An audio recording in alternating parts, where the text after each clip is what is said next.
అయితే అమ్మా, నేను నార్మల్గా ఇట్లాంటి విషయాల గురించి మాట్లాడా కానీ ఈ పర్టికులర్ కేసులో అసలు చాలా సాడ్ మామ. చాలా సాడ్ అంటే చాలా సాడ్.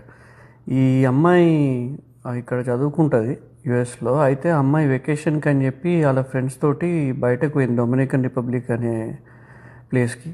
ఆడ నైట్ తాగినాక ఎవరినో ఒక అతన్ని కలిసింది. అతనితోటి ఏమంటారు చిల్లేదామని చెప్పి వాళ్ళు బీచ్కి వెళ్ళేటప్పుడు వీళ్ళ ఫ్రెండ్స్ ఈఎంఐ అందరు కలిసి వెళ్ళారు. ఇంకా తర్వాతలా ఏమైందంటే వీళ్ళ ఫ్రెండ్స్ వచ్చేసారు, ఈ అమ్మాయి రాలేదు. ఇక తర్వాత నెక్స్ట్ డే 4 o'clockకి వీళ్ళ ఫ్రెండ్స్ రిపోర్ట్ చేస్తారు ఆ అమ్మాయి కనిపిస్తలేదని.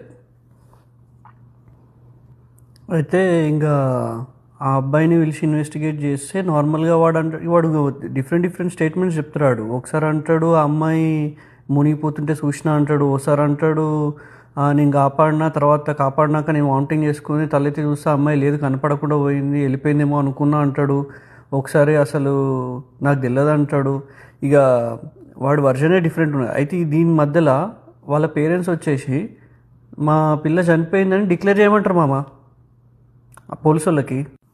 అసలు అది చాలా అంటే సాడ్ అనిపించింది. ఇంకా అసలు ఇప్పుడు మన పిల్లలు కనబడకుండా పోతే మనము చనిపోయిందని డిక్లేర్ చేయమంటామా మామ? అసలు బాడీ కనబడేదాకా వీళ్ళేంది అసలు ఇట్లా చేస్తారు? ఆడపోని ఆ అమ్మాయి చెప్పకూడని స్థితిలో అట్లా ఉండింది కాబట్టి వీళ్ళ ఇజ్జత్ కాపాడుకోనికి, వీళ్ళ సోషల్ స్టేటస్ కాపాడుకోనికి అట్లా చేస్తుర్రా, లేకపోతే వాళ్ళ మానసిక పరిస్థితి ఏందో మనకు తెలియదు. కానీ అసలు అదే కేసు అయితే అది అసలు స్టూపిడిటీ మామ.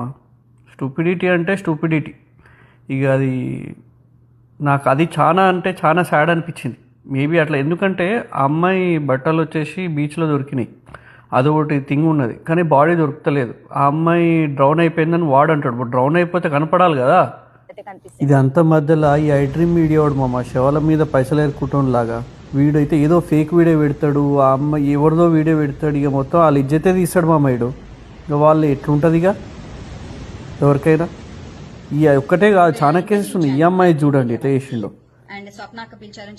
ఇక్కడ చిన్న ఇంటర్వ్యూ తీసుకొని తను వాళ్ళ భర్త చనిపోయాడు అది అని తమిళ పెడతాడు. ఆఫీసర్ ఆయనకున్న వేదన, మాకు జరిగిన ఒక ఇన్సిడెంట్ విత్ సోల్జర్ చెప్పి చాలా బాధపడ్డాను. అండ్ చాలా సెన్సిటివ్ ఇష్యూ అది ఏం చేశారంటే ఆ ఏడుపువి అవన్నీ పెట్టేసి ఫోటోగ్రాఫ్స్ ఆ ఇన్సిడెంట్స్ అన్ని పెట్టేసి ఇగో ఇలా రాశారు. ఏం రాశారంటే థంబ్నెయిల్, ఆయన మంచులో కూరుకుపోయి అక్కడే చనిపోయారు, బాడీని ముక్కలుగా చేసి చిన్న డబ్బాలో ఇంటికి పంపించారు.